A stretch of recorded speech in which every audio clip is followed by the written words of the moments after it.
No condom though. No condom though. You know, Redman went up to Def Jam before he was with Eric Sermon. And they were like, no, we don't want to move you. Did you know he used to be Lord of the Underground's DJ? Yeah. That's crazy. Yo, and he did Faith Evans before Biggie? No. He did. Yo, they're both from Jersey. Watch the Drink Champs interview with Faith Evans. She brings it up. What's not saying the one joint is so dope? It's like I'm after the actress who played Faith Evans, my little Jackie Onassis kid. I'm so high, I never land like Mike Jackson crib. Yeah, that was nasty. Yeah, that was nice. But like that chick's pretty hot.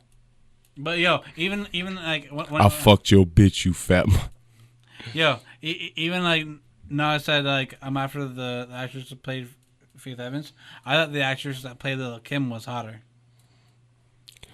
And who is she? She's a know what though? Like she's a famous person on Power now, isn't she? Lil' Kim was always hotter than Faith Evans though. Oh yeah. The only difference is that like Lil' Kim was ratchet. You know what I mean? Like what Biggie was married to Faith Evans, right? Yeah. And then his like mistress was Kim. Lil' Kim.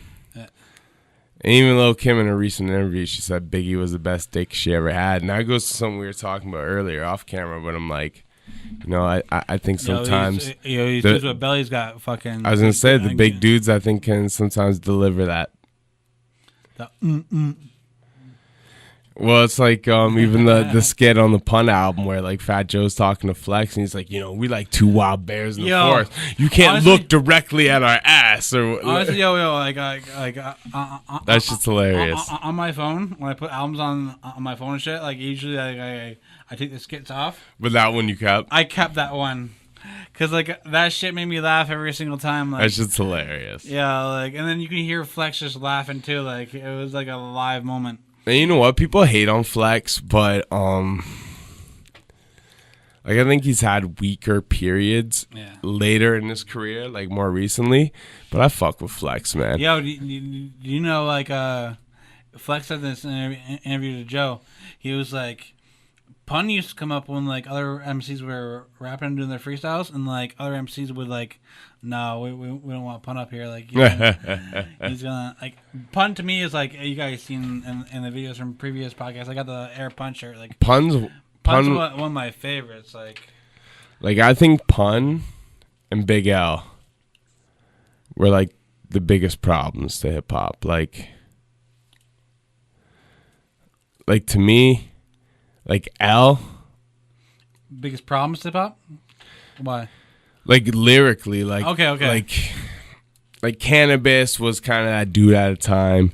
You know what I mean? But like I think you hear what Nori said about Cannabis? What? He was like, he was the first dude in the studio typing his lyrics out. Like, yeah. Even Clef says that. Yeah. Yeah, we were all writing our shit, and he was typing on a computer. He was typing that shit, and like that's funny to me. Like I'm like, cause like, well, he was so technical too, and you know what? It's kind of dope because it's like when you're writing on paper, if you want to reword something, you gotta like scratch that whole like bar or two out and rewrite it. On a computer, like I grew up writing on a notepad on a Windows. You know what I mean? Like .txt. Oh, I actually, you know what I mean? Like I actually started writing my rhymes like on a pad like this. I started writing it, but like I mean, like when I started making music, like a lot of times I was writing shit on like that. You know what I mean? And like I was writing most of my shit on the computer, like most of my albums, and like so I could see where Biss is coming from because you can go back like 5 months later. And it like be like, yeah, I want to change this, and then like just re-record your verse or something. Like you know what I mean? It's like almost what like artists do nowadays. Yeah, they upload their album to Spotify and then change shit like a week later and shit. How do you feel about that? To me, I think that's kind of whack. I think it's kind of whack too, because like, but the thing is, from an old school perspective, we think everything that's not traditional is kind of whack. At the end of the day, if that gives you a competitive edge against the next guy, I can't hate on it. You know what I mean? Because if if someone like Kanye or someone from our generation ain't doing it, then a young boy's gonna do it. It's almost like I have tracks where like. I wish I could take them back and like. Yeah, I wish I could like just change that one line around a little bit. But the difference is like Kanye's not remixing and mastering and putting out like College Dropout. You know what I mean? It's like what he's putting out currently. And I think that's the difference. It's like certain things are cemented in history at a certain point. And, you know, if you have to go back and change your album after you've put it out, I think that speaks quite a bit for the project itself to begin with.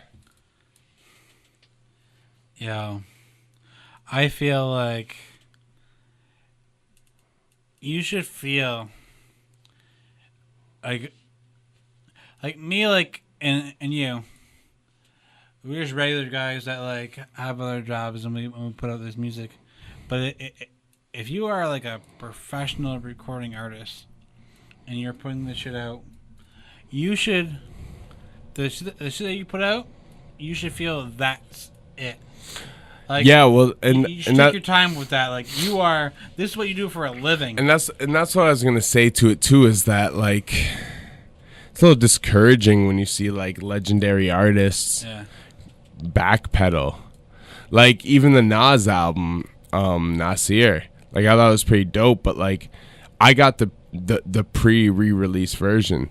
So when I downloaded it, like song 1 didn't have Puffy on it. You know what I mean? Like shit like that. Like I didn't even know that. No, yeah, like I play you when we go back to my crib. Like it's like I got like, you know, everything's at quieter volumes, like not fully mastered. Mm-hmm. And then when the album finally went streaming services, like shit was a little different. I'm like, whoa. You know what I mean? Like some of the intros and outros and songs are a little longer. And to me it's just like yeah, so like you shouldn't be working on the album the week of. Like exactly. That should have been done. Exactly. And you know, like either way, I think y'all should get MOP in the vignette. Yeah, we're gonna wrap this up, but like, we want you to comment and tell us how you feel. Who do you want to see in the vignette? Who you want to see in the vignette, and like how you feel about these albums being remixed like later on. And vignettes. And yeah.